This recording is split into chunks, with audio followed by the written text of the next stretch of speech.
오디세우스 두 번째 이야기, 퀴클롭스 외눈박이 거인과의 대결. 로토 파고이족에서 탈출한 오디세우스가 그 다음 다다른 곳은 외눈박이 거인들인 퀴클롭스가 사는 섬이었어. 그곳은 토양이 비옥해서 온갖 과일과 채소가 저절로 잘 자랐지. 또 언덕에는 수많은 야생 염소들이 향기로운 풀을 뜯어먹으면서 아주 잘 자라고 있었어.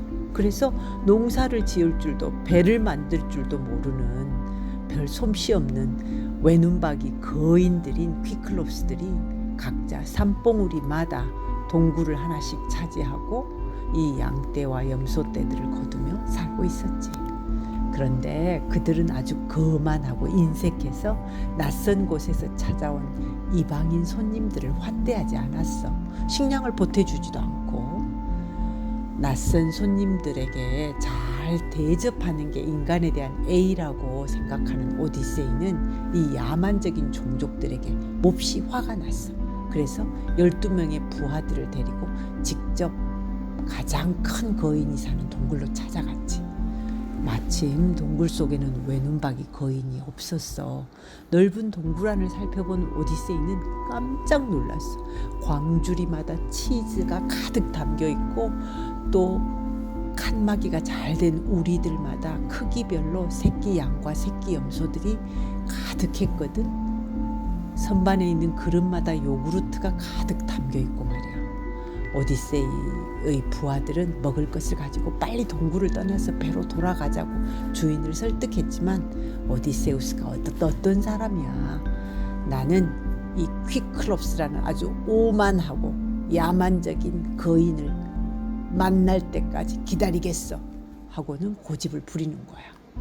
마침내 외눈박이 거인이 장작 더미를 들고서 살찐 가축들을 데리고 동굴 안으로 들어오는데 크기가 장난이 아니야. 그는 엄청나게 크고 무거운 바위를 집어들어서 동굴 입구를 딱 막고는 들어오는데 그 동굴 입구를 막은 바위는 튼튼한 짐술에 22대라도 그 바위를 끌어낼 수 없을 만큼 크고 무거운 바위였어. 거인은 들어와서 곧 오디세이 일행을 발견했지. 오디세우스는 자신의 신분을 당당하게 밝혔어. 응? 그러자 이 퀴클롭스 외눈박이 거인이 동굴 속이 울릴 만큼 찌렁찌렁한 목소리로 이 낯선 방문객들을 꾸짖네. 먼저 오디세우스가 이렇게 말했지. 우리는 트로이에서 힘든 전쟁을 마치고 돌아오는 길이요. 귀향길에 바다에서 폭풍을 만나 표류하다 여기까지 오게 되었소. 아마 제우스 신의 뜻인가 봅니다. 제우스의 신의 뜻에 따라 나그네들의 보호자로 부디 우리를 환대해 주기 바라오. 이봐 나그네, 나는 신들이 두렵지 않아. 어리석은 인간놈들. 나는 신들보다 훨씬 더 강력해. 제우스 두렵지 않아. 너와 네 전우들을 환대할 생각은 전혀 없어. 그런데 너희 그 잘 만든 배는 어디다 세워놓았어? 내 배는 바위에 부딪혀서 산산조각이 나버렸소. 나와 동료들은 겨우 파멸을 피해서 이리로 찾아든 것이오. 그러자 갑자기 화가 난 외눈박이 거인이 오디세우스의 두 병사를 두 손으로 마치 강아지 하나씩 움켜잡은 것처럼 집어들더니 땅바닥에 그대로 내동댕이를 치는 거야. 병사들은 그 자리에서 두개골이 부서져서 피와 살조각이 온 사방으로 튀었지.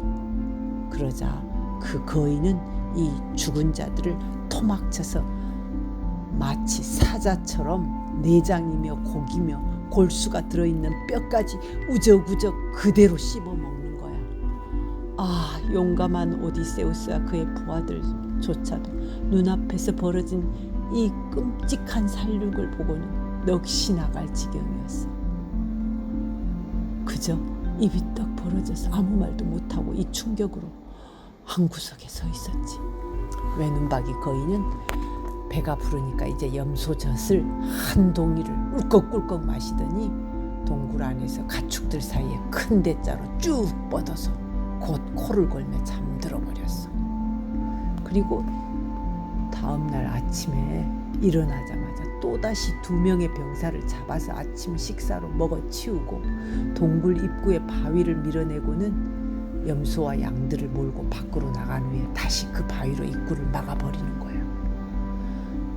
밤새 절망과 슬픔과 어찌할 길이 없는 이 고통 속에서 오디세우스는 한숨도 못 잤어. 도대체 어떻게 이 난관을 헤치고 살아서 나갈지 생각하느라고 말이야.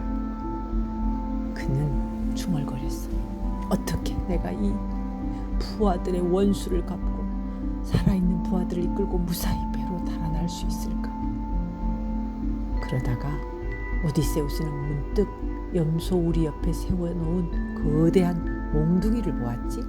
아직도 그 푸른 빛이 남아있는 그 올리브나무 몽둥이는 이제 마르면 외눈박이 거인이 가지고 다니려고 거기 말리려고 세워둔 것이었어. 오디세우스는 칼을 빼들어서 커다란 배의 돛대만한 아름드리 그 몽둥이를 한 발쯤 잘라내었어. 그리고 병사들에게 명했지.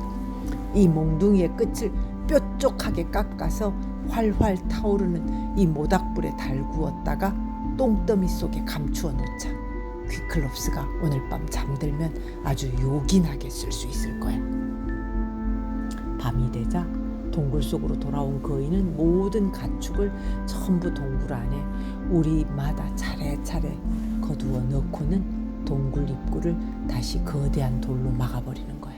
그리고 염소의 젖을 짜고 힘든 일들을 다 마친 후에는 또다시 병사 2명을 골라서 양손에 움켜쥐고 때려 죽여서 그 저녁 식사로 먹어치우네.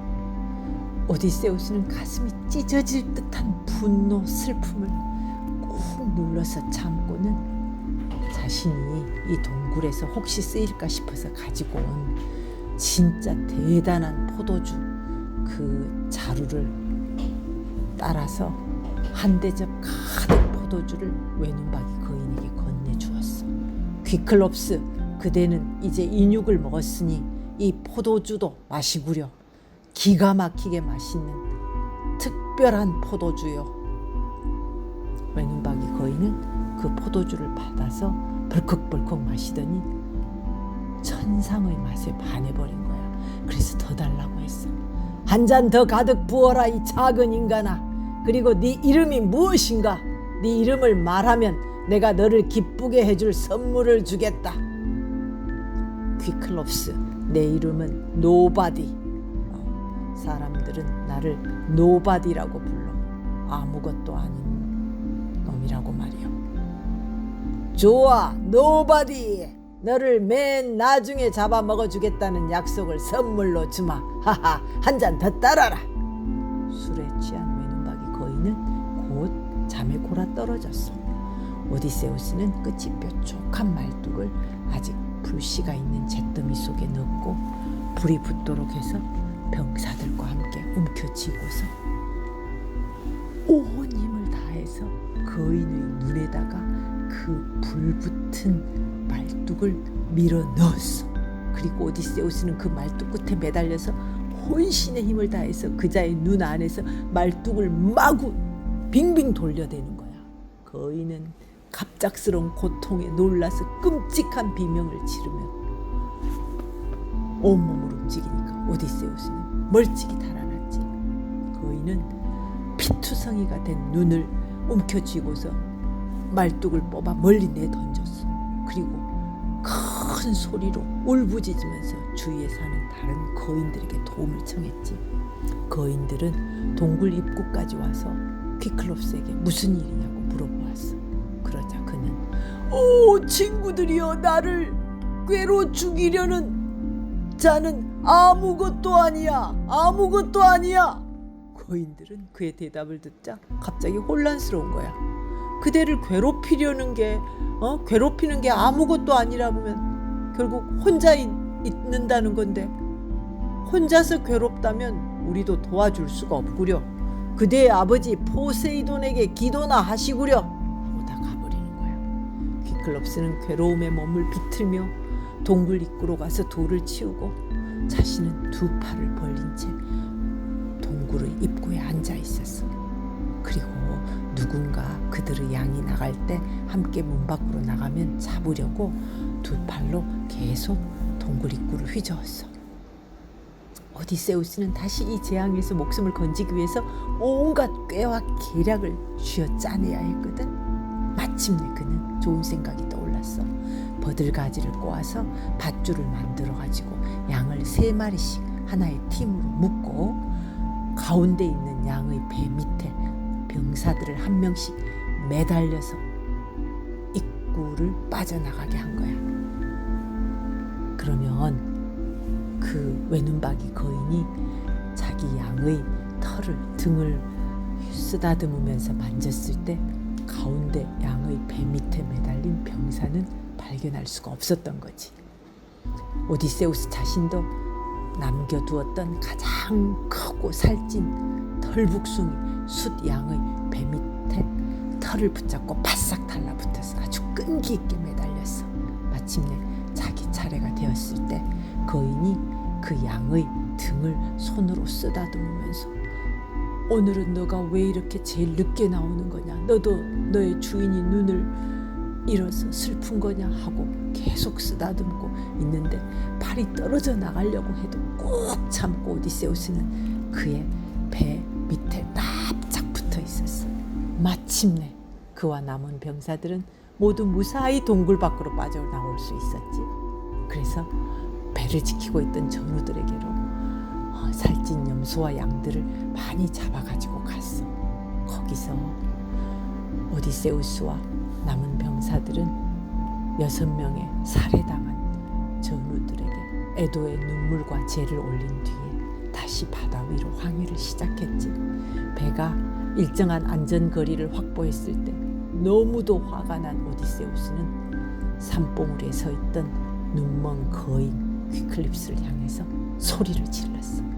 귀클롭스, 내 이름은 이타카의 오디세우스다.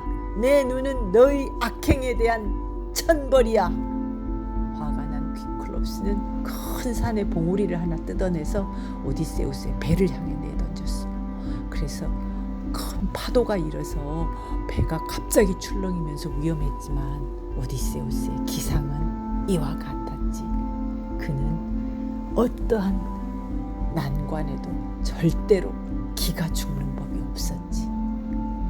이 외눈박이 거인은 하지만 바로 포세이돈이 가장 아끼던 아들이었어. 그래서 앞으로 포세이돈은 오디세우스가 집으로 귀향하는데 끝까지 방해를 하는 거야. 자기 아들의 왼수를 갚겠다고 말이야. 오디세우스의 항해는 여전히 멀고도 험한 길이었어.